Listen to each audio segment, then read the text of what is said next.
Bonsoir à tous, bienvenue dans votre émission, votre projet pour la Réunion. Je reçois ce soir Guy Roger, bonsoir, écrivain, et Patrick Sagani, donc écrivain et essayiste. Bonsoir. La dernière fois qu'on était ensemble, c'était pour parler de l'influence de la souffrance du passé sur nos comportements d'aujourd'hui. On avait abordé le premier thème pour avoir un petit peu, faire ce qu'on appelle un constat. Est-ce que on a vraiment dans notre ADN la souffrance de notre passé? Et ça, quelqu'un comme Guy Roger l'accepte ou pas?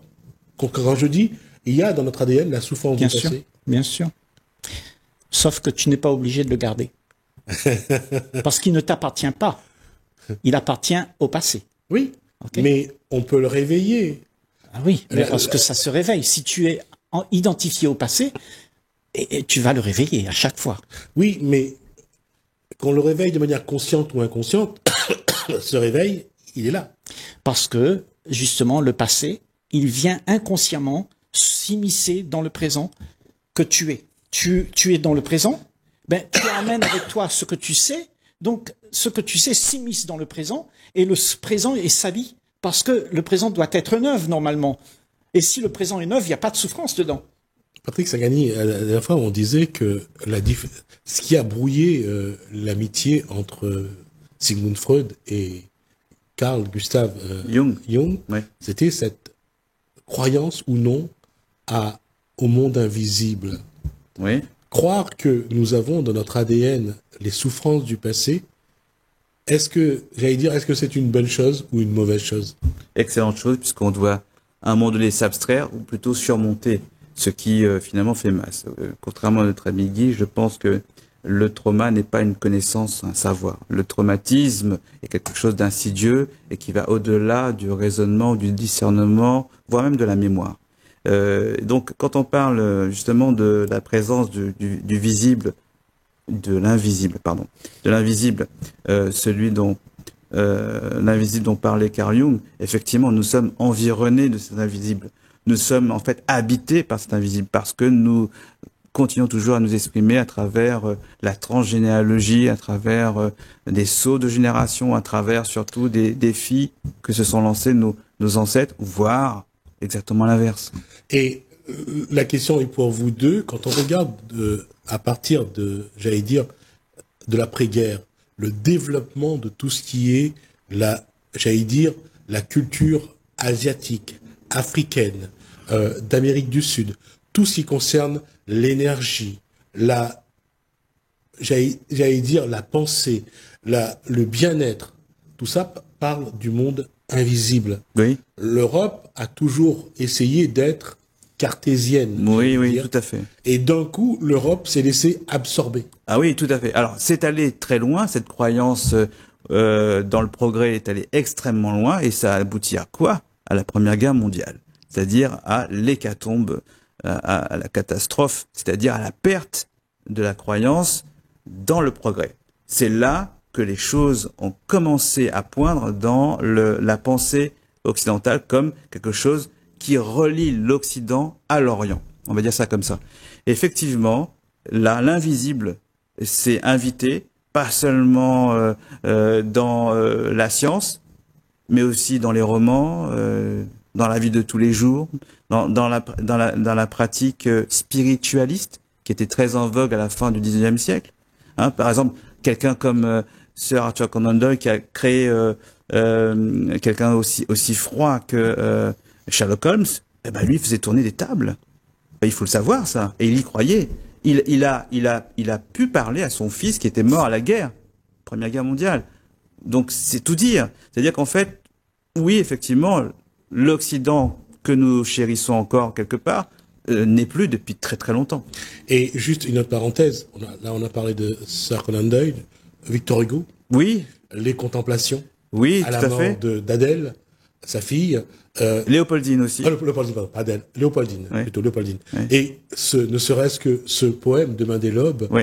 Quand il lui parle, je veux dire, c'est quelque chose de poignant. Tout à fait. Alors il l'a fait par le biais de la poésie, mais il a fait aussi, il était très féru de ça, il l'a fait aussi en faisant parler, en faisant parler l'esprit. Il était télékinésie, je crois.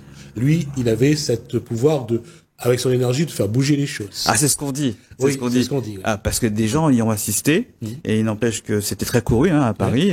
Mais les gens trouvaient ça absolument normal à l'époque que de pouvoir parler aux esprits. Ça l'est toujours. Ça l'est toujours. Oui. Nous avons, il suffit de se promener un petit peu sur YouTube, que notre ami connaît parfaitement bien, puisqu'il a une très belle chaîne, que je recommande à tout le monde d'ailleurs. Il faut absolument voir tous ces gens qui parlent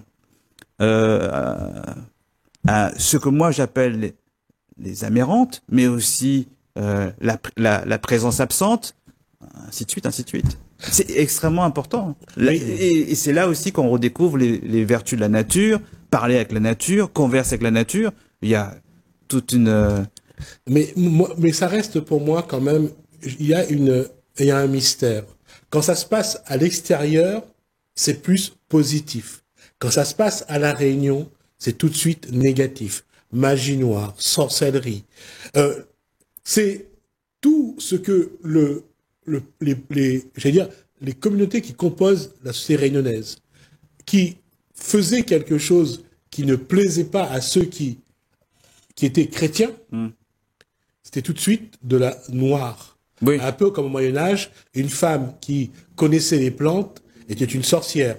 Il fallait le jeter dans la rivière. Si elle flotte, elle était saine. Si elle coulait, c'est qu'elle était une sorcière. Oui, ou on pouvait les brûler carrément. Ou les brûler. Oui. Mais j'allais dire, c'est ça. C'est toujours le regard de l'autre qui impose aux gens ce qu'ils sont ou ce qu'ils ne sont pas.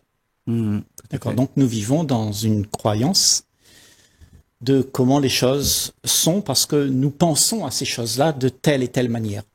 Il y a une croyance quand même. Parce que comme tu dis, si elle coule et elle reste sur l'eau, elle ne coule pas, donc il y a Elle est sainte. elle est saine. Ok. Mais pour avoir ça, pour avoir cette idée-là, cette idée, c'est une croyance. C'est pas un fait. Oui, mais à l'époque, ce sont ces croyances-là qui dirigeaient la France. D'accord. Mais le problème, c'est que nous avons toujours été dirigés à travers ce que nous spéculons. Ce qui spécule aujourd'hui, on te dit, il faut être grand, fort et merveilleux. Il faut réussir. C'est dit. Tout le monde le dit. Et tout le monde le fait. Mais c'est une croyance. C'est pas une réalité. Oui, mais quand on sort de ce cadre, on devient des pestiférés. On devient des gens qu'il ne faut pas fréquenter. Oui, Et la société, elle a toujours été comme ça. Je vais vous raconter une anecdote. C'est quelqu'un, et je vais pas raconter, c'est pas une histoire que je raconte. C'est quelqu'un qui, et là je parle de moi. J'ai des racines indiennes. Je fais des cérémonies tamoules. Et on me dit, on vous fréquente pas parce que vous êtes sorcier. Et je prends ça avec, j'allais dire, de la hauteur. Le regard de l'autre ne me change pas pour autant. Et c'est pas parce qu'il me dit ça que... Mais l'autre essaye quand même de dire, tu es un sorcier. Oui. Alors là-dessus, il faut être un petit peu clair. Chez nous, la chose la plus prégnante, au-delà de tout ça, c'est le désir de croire. C'est-à-dire qu'il y a dans notre île, parmi nous, une majorité de gens qui veulent croire. C'est ça le plus important. Ensuite, il y a ce que ça a mené à la fin du XIXe siècle, quand les 200 000 Indiens sont arrivés en 2 petites générations, en fait en une vingtaine d'années. Ce qu'il s'est profilé dans notre psyché, c'est la capacité à avoir ou à se positionner et articuler sa spiritualité sur 2 religions.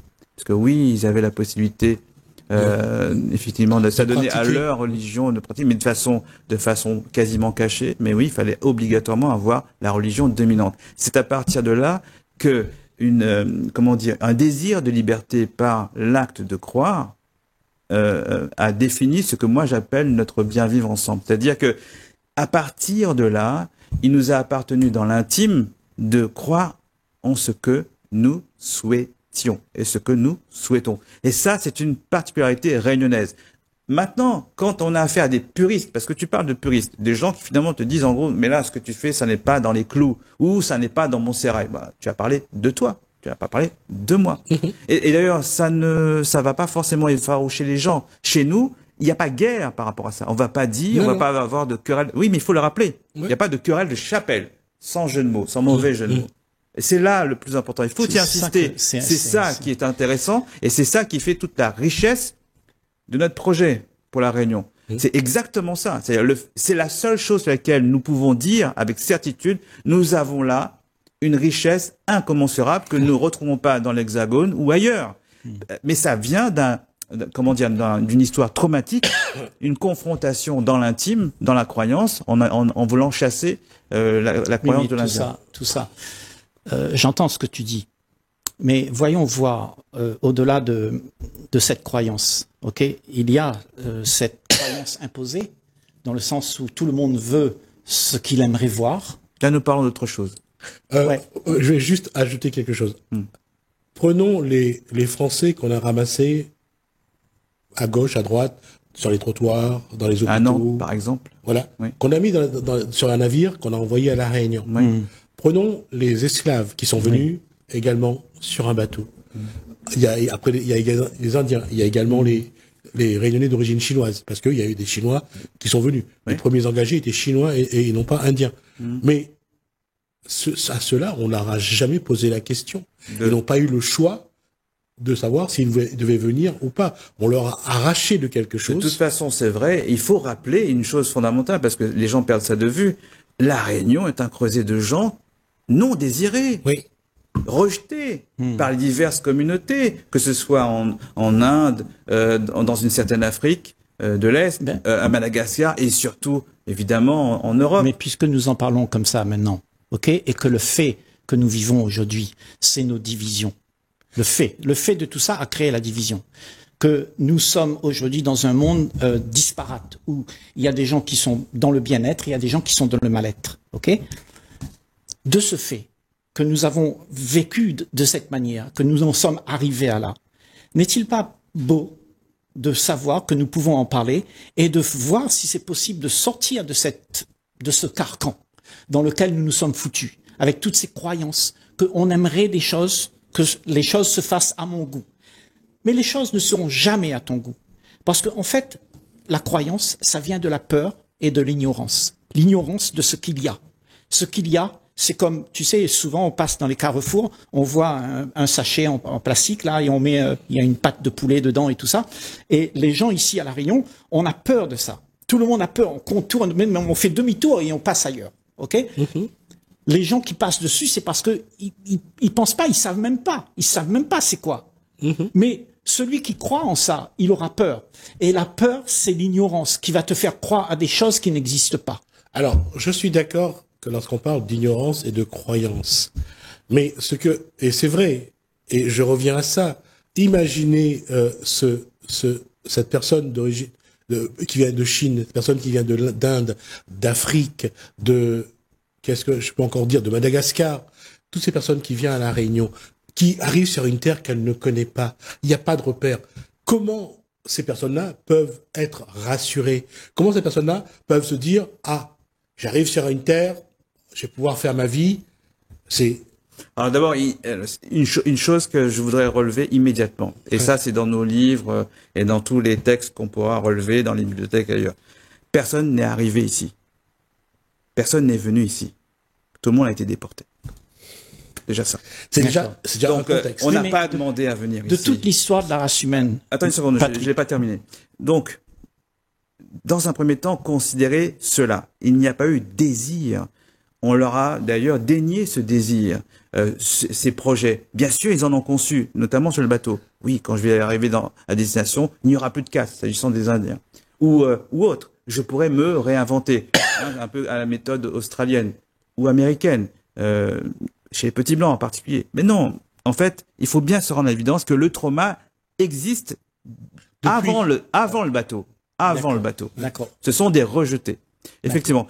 Après, il faut considérer que le trauma persiste même dans la définition d'un langage commun. Et là, je reviens aux deux précédentes émissions. Parce que quand même, il s'agit quand même de se dire comment se débarrasser de cette souffrance du passé. Ok? C'est bien notre sujet. Ça commence d'abord par le langage. Pour nous, à La Réunion, c'est le bilinguisme. Et là, j'ose le dire en y insistant beaucoup.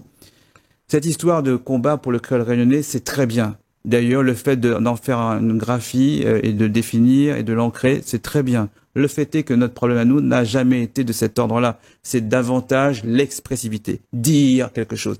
Oser dire quelque chose, que ce soit dans le créole réunionnais ou dans la langue française, qui, dans le monde de la diglossie, est dominante. Donc, ça veut dire récupérer son langage. Donc, ça veut dire, excuse-moi, je finis mon propos, ça veut dire tout simplement que il y aura une déperdition de la souffrance à partir du moment où on va récupérer le langage. Autrement dit, que chaque locuteur réunionnais puisse s'exprimer à la fois en créole réunionnais et en français, tout en se disant que le français n'est qu'une langue additionnelle, complémentaire, un outil de communication de plus. Tant qu'on aura cette incapacité à vivre convenablement l'en-dedans, d'un point de vue langagier, donc tant qu'on ne pourra pas s'exprimer, il y aura toujours souffrance. Pour au moins dire ça, dans un premier temps, avant de désigner ce qui fait masse, avant de désigner, on désigne.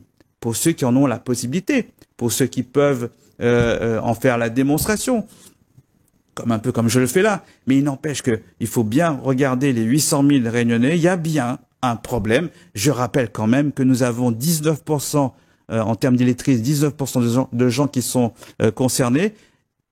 4 seulement dans l'Hexagone. Et si on me l'a dit une fois, et si on me dit oui, mais c'est le contexte ilien qui fait que les Réunionnais sont à ce point illettrés. Non, pas du tout. Aux Antilles, le chiffre est de 8. Donc, il y a bien une cause endémique qui est liée au langage, une déperdition au niveau du langage. Quand on ne sait pas nommer correctement quelque chose, on ne sait pas dire et on ne sait pas faire un récit de soi-même, même si on vous apporte, en fait, les points les plus saillants, vous ne pourrez pas finalement vous les approprier. Voilà, j'en ai terminé. Je vais revenir à ce que disait tout à l'heure Guy Roger. On parlait d'ignorance et de peur. L'ignorance amène la peur. Et je fais suite à ce que vient de dire Patrick Sangani, c'est que, c'est vrai, puisqu'on n'est pas capable de s'exprimer, on n'est pas capable de dire les choses. Et lorsqu'on parle d'ignorance, c'est vrai, face à ces gens-là, il a fallu s'exprimer. Même entre eux, il a fallu s'exprimer. Mais à partir du moment où ils n'ont pas eu cette expression ne s'est pas faite tout de suite. Il a fallu la construire. Comment sortir de l'ignorance, ça a été ça, et sortir de cette peur, de manière, j'allais dire, avec nos outils d'aujourd'hui, sans tomber dans la psychologie, comment faire pour que l'être finisse par oublier cette peur? C'est pas qu'il va oublier. C'est-à-dire qu'il va la voir. Il faut qu'il le voie, cette peur. Parce que si tu ne vois pas tes peurs, tu ne peux pas comprendre ta peur. Et ce qui est beau avec l'être humain de nos jours, c'est de savoir que nous sommes des êtres humains. Êtres humains, pas des fers humains. Êtres humains. Et l'être humain, inné en lui, il a la connaissance. En toi, il y a la connaissance, il y a la vérité qui est en toi. Mais elle est bouleversée, cachée par tout ce qu'on a pu te faire croire. Que tu n'es pas ça, tu es bête, tu es ceci, tu es cela. Donc, ce que tu fais, ce que tu te caches à toi-même, ce qu'il y a de plus beau en toi. Et cette expression ne sort jamais parce que tous les gens ont conclu que nous sommes foutus. Et moi, je dis que l'être humain, aujourd'hui, là, maintenant, nous pouvons réaliser tous, tout un chacun, qu'il y a une autre façon de voir les choses, et ça se passera seulement là, maintenant, quand tu as vu tes peurs. Donc, tout ce qu'on peut raconter sur l'être humain, comment il est devenu, comment il machin, la Réunion, les 800 000 habitants et tout ça, c'est pas grave tout ça. Ce qu'il faut faire, c'est de voir qu'est-ce qui nous arrive. Justement. Alors, tu as raison sur un point. Il faut savoir nommer la peur. Ça, ce point, il est fondamental. Et savoir nommer la peur, ça veut dire en fait savoir discerner ce qui fait blocage. Et le discerner pour faire advenir une conscience. C'est-à-dire qu'il faut faire en sorte, ceux qui finalement éprouvent cette souffrance, et nous sommes nombreux à l'éprouver, il faut il conviendrait de faire en sorte qu'il y ait conscientisation. Donc, nier d'emblée qu'il n'y a pas de souffrance, c'est juste du non-sens.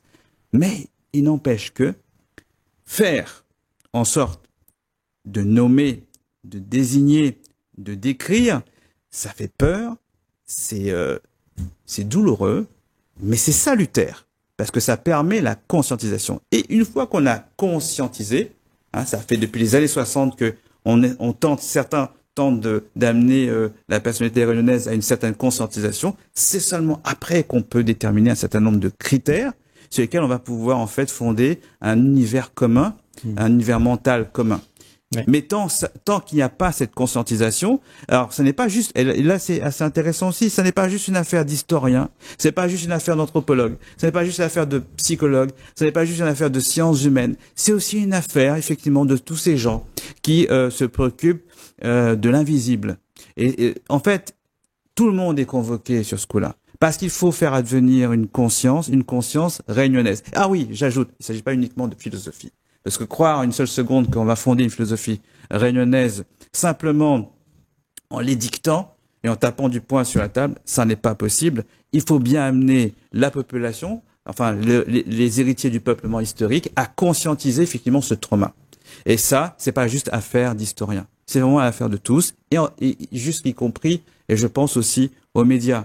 Effectivement, si les médias ne relaient pas comme nous le faisons là, finalement, ce qui fait masse, évidemment, rien ne va avancer. On sera toujours dans un univers où la culture de la surconsommation et du spectacle va perdurer. Ouais, ça va perdurer. Ouais. De toute façon, ça va perdurer parce que tout le monde te dit comment tu dois arriver à te sortir de tes problèmes. Oui. Ok. Donc nous cherchons un sauveur, des dérivatifs. On va dire des dérivatifs. Un psy. On va chercher un gourou pour nous dire comment il faut faire pour sortir de nos peurs. Mais ça ne concerne pas la collectivité, ça. Parce que la collectivité, tu sais aussi bien que moi, que nous sommes voués à la masse est vouée à être ce qu'elle est. Celui qui sort de la masse, il y a une personne qui sort de la masse, quelqu'un, quelque chose. Et ça, c'est neuf. Parce que la masse va toujours nous emmener à faire perdurer les choses dans le temps. Et ce que tu dis là, c'est vrai que nous, les Réunionnais ici, on a l'impression que ça doit prendre du temps pour pouvoir sortir de tout ça. C'est pas une question de sortir de tout ça. C'est une question que ce que tu es comprenne l'envergure de ce que tu as pu faire toi-même pour que les choses sont comme ça. Donc ça ne viendra pas de tout ce qui doit être fait, de toute la conscientisation qui doit être faite. Ça vient de soi qui a pris conscience pour soi, pas pour les autres. Les autres, tu peux pas les sauver. Tu viens de définir ce qu'est la conscientisation. De toute façon, elle ne se fait qu'à l'aune de l'individu. C'est ça. Pas de façon collective, pas de façon politique. Oui, j'ai oublié. Pas de façon politique. Surtout pas de façon politique. Honni soit la politique. Je vous propose de parler de la conscientisation dans la prochaine émission. D'accord? Et là, on va essayer de développer un petit peu comment on peut conscientiser ce que nous sommes et voir qu'est-ce que nous pouvons en faire. Je vous propose qu'on se retrouve pour une prochaine émission. Merci Guy Roger, merci à Patrick Sagani. Merci à vous de nous avoir suivis. Merci à Merci François. Je vous dis à bientôt.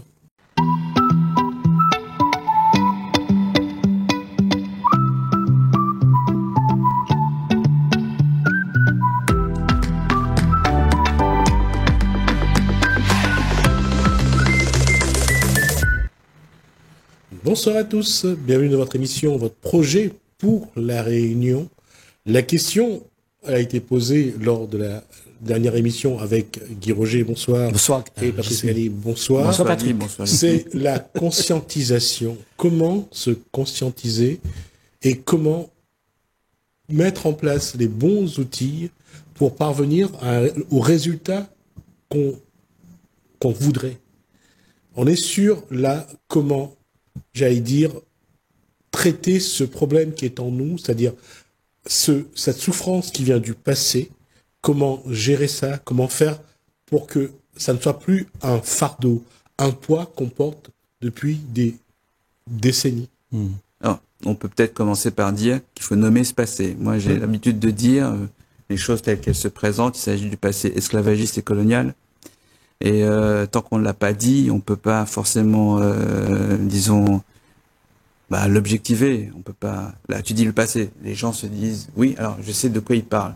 C'est forcément possible. Oui, mais ce sont les gens qui sont les héritiers du peuplement historique qui savent immédiatement de quoi tu parles. Les autres, non. Donc, je précise, c'est bien le passé esclavagiste et colonial. Déjà, donc, conscientiser, ça veut dire déjà nommer correctement, comme nous l'avions dit précédemment. Et ensuite, une fois la chose, disons, nommée correctement, eh bien, il se passe un phénomène psychologique important. Il y a une mise à distanciation. Et ça suffit largement pour que les choses puissent se positionner de façon plus ou moins apaisée. Le fait de pouvoir désigner et d'avoir cette attitude qui permet la distanciation fait que le pathos est évacué.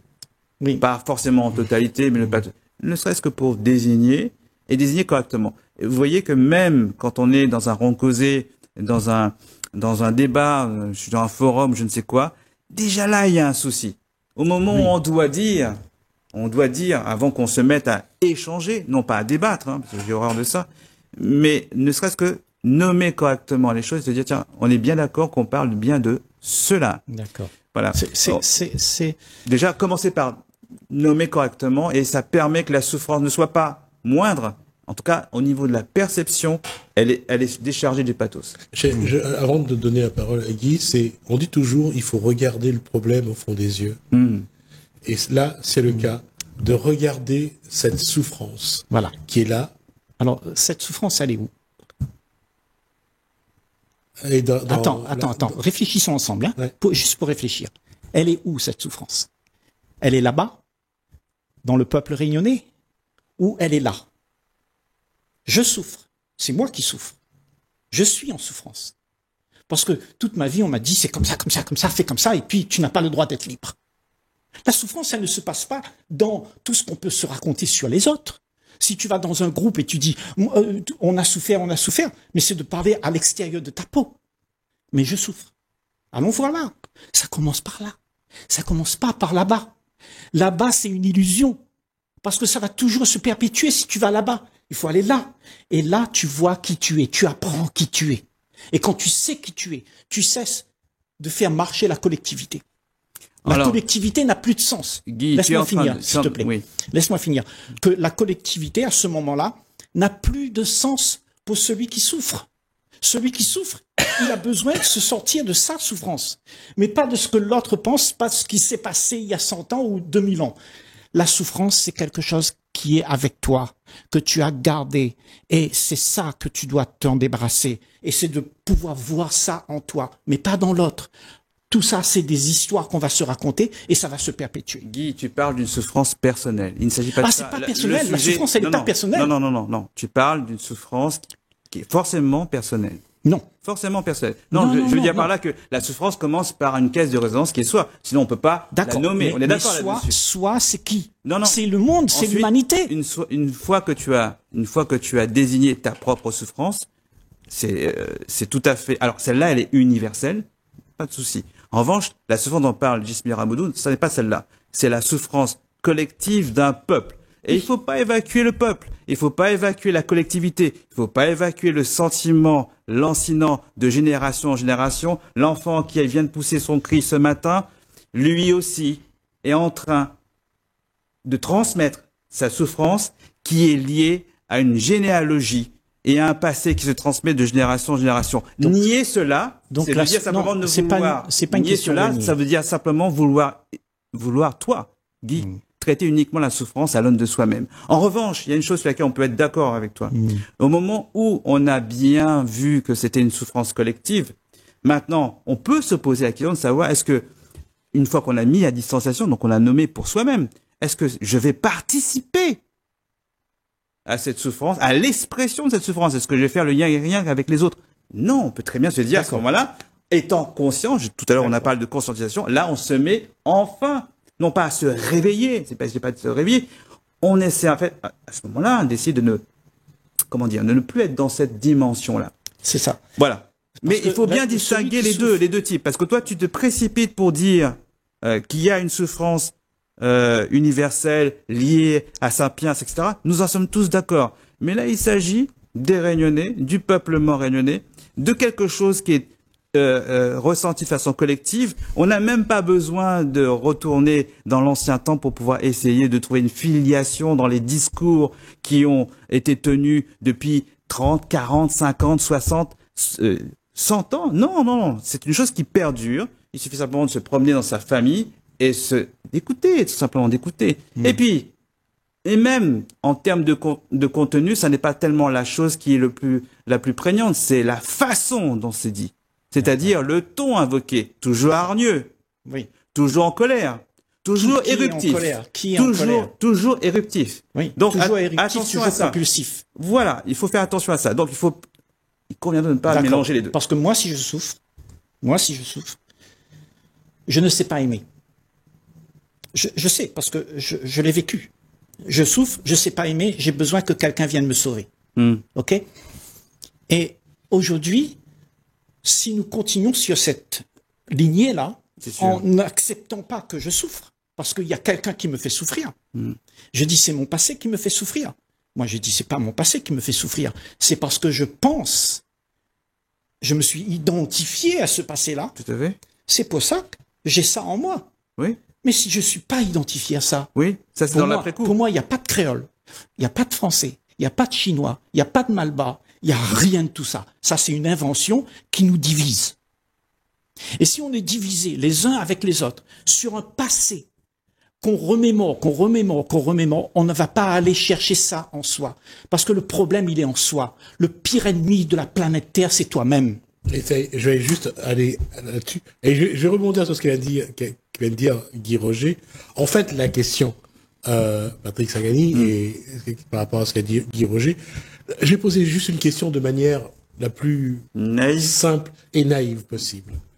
Est-ce que le peuple réunionnais s'aime lui-même? Évidemment non. Voilà. Évidemment non. Pour répondre à ce c'est une profonde détestation. Voilà. Ouais. À partir de là, comment le peuple et les individus de ce peuple vont-ils apprendre à s'unir?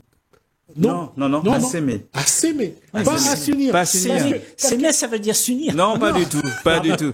Non, restons sur... Là, tu viens de dévoiler un cœur secret. On dirait. Il a raison là-dessus.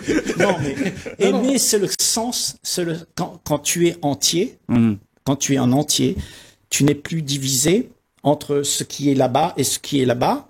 Tu es entier, ça veut dire que tu es uni. Il y a une unité.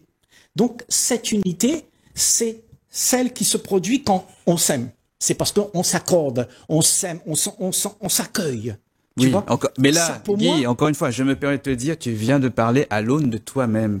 Oui, alors mais que la discussion porte sur, il a bien dit de façon distincte, il a dit, est-ce que les Réunionnais s'aiment? Évidemment non, ils ne s'aiment pas. Et là, tu parles d'unir, mais ils sont déjà unis. Ils sont déjà unis. Mais attends, les Réunionnais, non, ils sont pas unis. Sûr que si. D'accord, ok. Sûr que si. Tu penses sûr que si. Ah non, je pense pas. Non. Soyons sérieux 2 secondes. Ils sont unis, bien sûr. Ils sont unis. Avec ils leur sont souffrance. unis. Voilà. Okay. Nous y sommes. Ils sont unis dans la souffrance. Okay. Alors, maintenant, je tente de répondre à sa question. Alors, parce que c'est extrêmement sérieux. Et là, je m'adresse davantage, davantage à la jeunesse. Je m'adresse à la jeunesse. Nous avons aujourd'hui la possibilité pour très peu d'euros. Excuse-moi, je termine. Non, juste, sinon la caméra est là. Ah d'accord. Je m'adresse à la jeunesse. Nous avons, vous le savez, la possibilité de créer des images, des sons, des récits qui peuvent finalement nous aider, nous, l'ensemble, à très peu de frais, en quelques secondes, à inventer des héros. C'est-à-dire, à partir de notre souvenir traumatique, on peut édifier, à partir de récits, de choses qui ont véritablement existé, définir des héros. Alors je vous donne simplement à vous deux l'exemple fameux des Américains à la fin du XIXe siècle, au moment où ils doivent s'ancrer dans une américanité. Qu'est-ce qu'ils font? Eh ben, ils s'approprient la technologie des Lumières, et qu'est-ce qu'ils font? Ils créent le western. Et ils s'inventent tout en avançant dans le temps et dans l'histoire. Et c'est un leitmotiv. C'est-à-dire, en fait, ils se racontent des histoires. Nous allons nous allons, vous les jeunes, je vous invite à créer des histoires à partir de notre histoire traumatique et à définir des héros. Et à partir de là, il est certain qu'à un moment donné, la conscientisation va se faire avec vous et avec tout le monde. Il y a deux choses que j'ai gardées en tête. Il y a le fait que le peuple réunionnais ne s'aime pas. Et il y a l'autre élément qui est très important aussi, c'est que ce peuple est uni dans la souffrance. Exact. Ces deux éléments, pour moi, dans cette discussion, vraiment Et essentiels. la souffrance, c'est quoi? C'est la dispute. C'est la contribution qu'on a les uns avec les autres dans nos relations à se bagarrer. J'allais dire que c'est une relation conflictuelle. C'est ça. Donc, nos relations conflictuelles font asymétriques. que nous ne sommes pas aussi. unis. Nous ne sommes pas ensemble. Non, je suis pas forcément d'accord. Parce que être unis, c'est pas forcément s'entendre. Tout à fait. C'est être ensemble. Oui, c'est ce que je suis en train de te Et dire. qu'on se dispute ou pas, c'est pas le plus important. Oui. Pourquoi je dis ils sont unis? Parce que le contexte socio-économique Oui. de l'époque a fait qu'ils n'avaient pas le choix. Exact. Il fallait qu'il partage avec son voisin. Et son voisin, c'était pas le Français qui avait les moyens. C'était le Yab. Ou le colon. Voilà, c'était le Yab, c'était le Chinois, c'était le Malgache, c'était l'Arabe, c'était le Malbar. C'est pour ça que je dis qu'ils étaient unis. Ok, mais revenons aux faits. Non, Guy, ils ne se sont pas posé la question. Je dis pas qu'ils avaient voulu ça. Oui. Ils l'ont pris parce que c'est tout ce qu'ils avaient. Oui. Exactement. C'était D'accord. en Mais 42. maintenant, aujourd'hui, là maintenant, revenons à la réalité. Qu'est-ce qui se passe? Mais c'était la Non, réalité. revenons au présent. Oui, mais tu veux dire. attends, non, Revenons je au parle pas. présent. C'était, mais là aujourd'hui, maintenant, qu'est-ce que c'est la réalité? C'est la même chose. Laquelle de réalité? La réalité, c'est- c'est quoi? Ce qu'on vit là, ce qui est vécu, c'est quoi? Donc tu veux dire la Aujourd'hui- situation géopolitique aujourd'hui? Non, ce qui est Le vécu contexte, la relation. par la masse de notre. Est-ce qu'il y a un vivre ensemble? Est-ce qu'il y a une unité? Alors le vivre ensemble est largement mis en danger depuis une nouvelle massification de peuplement qui est le peuplement mahorais.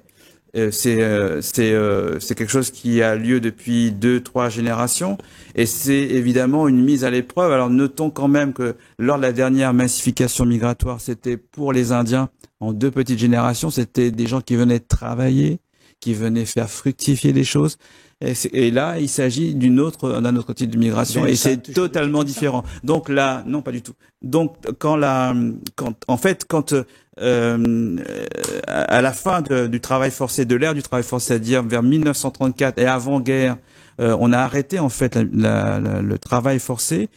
On avait donc clos le peuplement historique. On a défini, sans même le vouloir, à travers les épreuves, notamment au moment de l'embargo britannique, et qu'on est resté sans rien pendant plusieurs années et dans la misère, et même après la départementalisation, effectivement, on a créé, on a co-créé, et dans la misère, la misère la plus noire, une entente quasi sacrée. Mais cette entente sacrée est en train, effectivement, de s'effilocher parce que une massification migratoire fait que c'est mis en danger. Mais ça n'est qu'un défi. C'est pas le seul élément. Je pense que ce qui va changer aussi, c'est que la misère telle qu'on l'a connue avant et après la guerre, elle a évolué. Aujourd'hui, les gens, même si c'est pas des produits de première qualité, les gens mangent à leur faim. On n'est plus dans les mêmes postures. Je suis d'accord avec toi. C'est une misère qui n'est plus une misère liée à l'argent. Oui. C'est une misère liée à l'esprit. Voilà, tout simplement.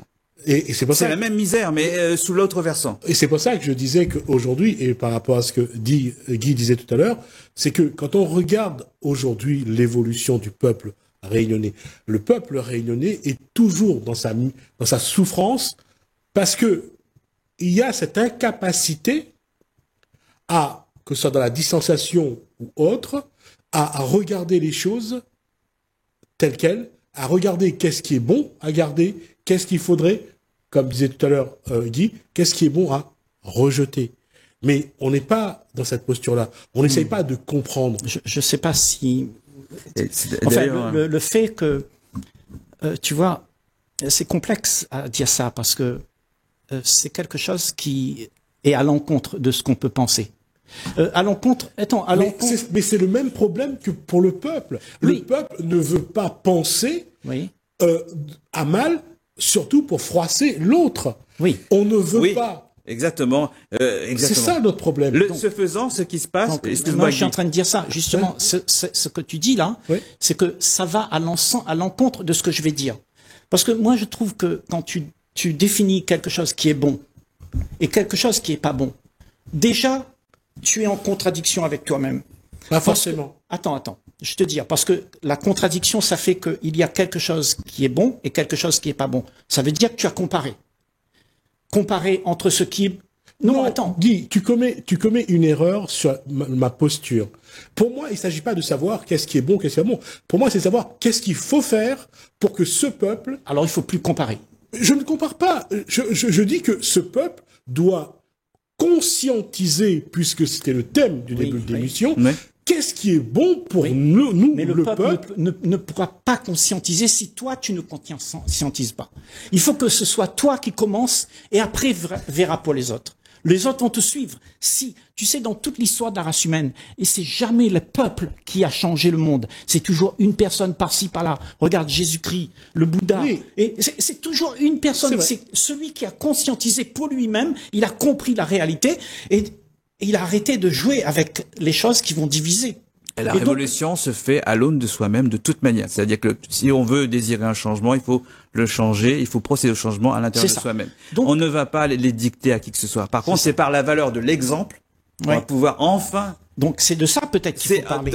Dans son rayonnement de soi-même qu'on parvient finalement, non pas à convaincre, il ne s'agit pas de convaincre, mais par capillarité, essayer de faire en sorte que cette valeur d'exemplarité qu'on irradie sans même le vouloir puisse atteindre les autres et à ce moment-là, les autres puissent finalement en bénéficier et peut-être même le démultiplier. C'est peut-être pas quelque chose que tu peux faire. C'est donc une chose qui se fait à l'aune de soi-même. Donc, si on avait un message à faire passer, j'ai horreur de ça, mais s'il y avait un message à faire passer, c'est essayer justement d'être une valeur d'exemplarité, c'est-à-dire travailler sur soi indéfiniment, non pas pour faire évacuer la souffrance, mais au moins pour faire évacuer le pathos. Parce que, en fait, finalement, au fond, ce dont on parlait depuis plusieurs générations, depuis plusieurs émissions, pardon, c'est en fait la persistance du pathos. C'est-à-dire ce truc qui revient, hein, mais sans crier gare, hein, dans n'importe quelle situation, et parfois dans des situations même pas conflictuelles. Hein. Oui. Et parfois dans des situations, et je reviens là-dessus, parce que c'est toi qui l'as évoqué,